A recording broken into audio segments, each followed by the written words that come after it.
प्रिया की। प्रिया कहती है ये बात 2 साल पहले की है। मेरी शादी हुई थी और उस दिन मेरा सुहाग रात था। मैं बहुत ही डरी हुई सी थी क्योंकि शादी से पहले मेरा ना ही कोई बॉयफ्रेंड था और ना ही मैं ज़्यादा लड़कों से बात करती थी, इसलिए काफ़ी नर्वस भी थी। मुझे अपने पति के बारे में भी ज़्यादा कुछ पता नहीं था और ना ही शादी से पहले मेरी उनसे बात हुई थी, इसलिए मैं अपने सुहागरात को बहुत ज़्यादा नर्वस भी थी, साथ ही एक्साइटेड भी थी। अभी हम लोग का शादी का रिसेप्शन खत्म हुआ था।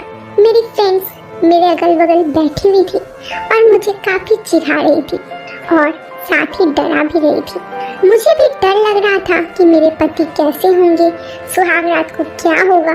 मैं अंदर से बहुत ज़्यादा नर्वस फील कर रही थी। तभी मेरी बेस्ट फ्रेंड ने कहा, ये लो दूध का ग्लास, जब तुम्हारे पति आए तो उन्हें ये ग्लास दे देना, ये शुभ माना जाता है। फिर थोड़े देर बाद मेरी बेस्ट फ्रेंड भी वहाँ से चली गई और सभी मेरी फ्रेंड चली गई। मैं घूंघट लिए अपने पति का इंतजार कर रही थी। दरवाजा लॉक किया हुआ था। करीब 10 मिनट बाद मेरे पति कमरे के अंदर आते हैं। मैं थोड़ी थम सी जाती हूँ। इससे पहले मैं अपने पति से कभी बात भी नहीं की थी, इसलिए थोड़ा और डर जाती हूँ। फिर मेरे पति कमरे में आते हैं, दरवाजे को बंद करते हैं और धीरे धीरे बेड के पास आते हैं और मुझे बोलते हैं हाय। मैं भी बोलती हूँ हेलो। मेरे बात करने के तरीके से उन्हें लगता है कि मैं काफ़ी नर्वस हूँ। मैं धीरे से उन्हें दूध का ग्लास देती हूँ। वो लेते हैं और उसे बगल में रख देते हैं। फिर वो धीरे से बेड पे बैठते हैं, मेरे घूंघट उठाते हैं और मुझे बोलते हैं तुम काफ़ी खूबसूरत लग रही हो। मैं थैंक यू। फिर धीरे धीरे मेरे पति बात करते हैं। हम दोनों धीरे धीरे बात करते करते मैं थोड़ी सी कंफर्टेबल हो जाती हूँ।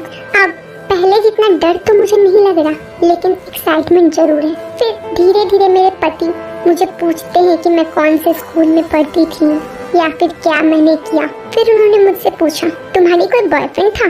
मैं बोली नहीं था। मेरे पति बोलते हैं अगर था तो तुम मुझे बता सकती हो, कोई प्रॉब्लम नहीं है। मैं बोलती हूँ नहीं था। फिर मेरे पति बोलते हैं कि मेरी एक गर्लफ्रेंड थी, लेकिन अभी नहीं, उसकी शादी हो चुकी है। फिर धीरे धीरे बात करते करते मुझे ये रियलाइज़ होता है कि मेरे पति काफ़ी मजाकिया हैं। वो मुझसे काफ़ी मजाक भी करते हैं, जिससे मैं काफ़ी कंफर्टेबल होती हूँ। फिर वो दूध का ग्लास लाते हैं और बोलते हैं तुम पी लो। मैं थोड़े से दूध पीती हूँ, फिर अपने पति को दे देती हूँ। इस तरह हम दोनों बात करते करते मुझे उनसे धीरे धीरे अटैचमेंट होने लगता है। तभी दरवाज़ा खटखट होता है। मेरे पति जाते हैं, वहाँ मेरी सास थी। वो एक सफ़ेद चादर लेके आती है और मेरे पति को देते हुए कहती है ये लो, आज उसकी परीक्षा है, उसे इससे पास जरूर होना है। मेरे पति उसे लेते तो हैं और जाके साइड में रख देते हैं। मैं समझ जाती हूँ कि इसका मतलब क्या है। मैं काफ़ी डर जाती हूँ इस बात को लेके। मैं जानती थी कि ऐसा कुछ भी मुझे डरने का नहीं है, लेकिन फिर भी मैं डर जाती हूँ। लेकिन फिर से मेरे पति मेरे पास आते हैं और मुझसे बात करते करते वो मुझे काफ़ी कंफर्टेबल फील करवाते हैं और हम दोनों ऐसे ही बात करते करते कब सुबह हो जाती है हमें पता ही नहीं है। हम लोग पूरी रात बात करते रहते हैं और मुझे ये रियलाइज़ होता है कि सच में मेरे पति बहुत अच्छे हैं, वो बहुत खुले विचारों वाले हैं। लेकिन फिर सुबह दरवाज़ा नॉक होता है। मेरे पति जाते हैं, दरवाज़ा में पहले देखते हैं कि मेरी सासू माँ है। वो समझ जाते हैं, लेकिन तभी मेरे पति तुरंत दूध का ग्लास से तोड़ के अपना हाथ काट के वो खून उस चादर में लगा के मेरी सासू माँ को दे देते हैं। इस बात को देखकर, वो खून देखकर मेरी सास काफ़ी खुश हो जाती है, लेकिन मुझे बहुत बुरा लगता है अपने पति के लिए, क्योंकि उन्होंने मेरे लिए हाथ काट लिया। मैं उन्हें बोलती हूँ आपने ऐसा क्यों किया? मेरे पति ने कहा मुझे नहीं जानना कि तुम क्या हो, कैसी हो। मेरे लिए तुम्हारा विश्वास जरूरी है। मैं तुम्हें विश्वास करता हूँ, चाहे तुम जैसी भी हो, मैं तुम्हें उस तरह से पाना चाहता हूँ। उससे ज़्यादा मुझे कुछ नहीं चाहिए। उनकी बातों को सुनकर मुझे लगता है कि सच में मेरे मम्मी पापा ने मुझे बहुत ही सही लड़के से शादी करवाई है। मुझे उनसे प्यार हो जाता है।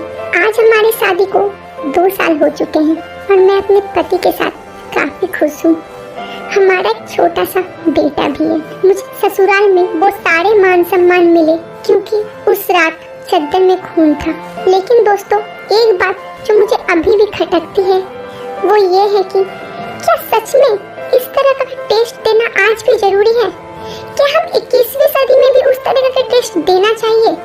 अगर आपकी पवित्रता का ये जांच है तो क्यों लड़कों के साथ भी ये नहीं होता? क्यों लड़कों को जांच नहीं की जाती कि वो लोग पवित्र हैं या नहीं है? अक्सर आज भी गांव देहात में ऐसा होता है कि अगर उस चद्दर में खून नहीं होता तो लड़की को करमुही करके, कैरेक्टर लेस करके घर से, ससुराल से बाहर निकाल दिया जाता है। दोस्तों, आपको इस बारे में क्या लगता है? अपना राय कमेंट बॉक्स पर जरूर दें। साथ ही अगर वीडियो पसंद आई हो तो वीडियो को लाइक कर दीजिएगा, चैनल को सब्सक्राइब कर दीजिएगा। मैं नैना मिलती हूँ आपसे फिर एक नए वीडियो और एक अच्छे विषय के साथ।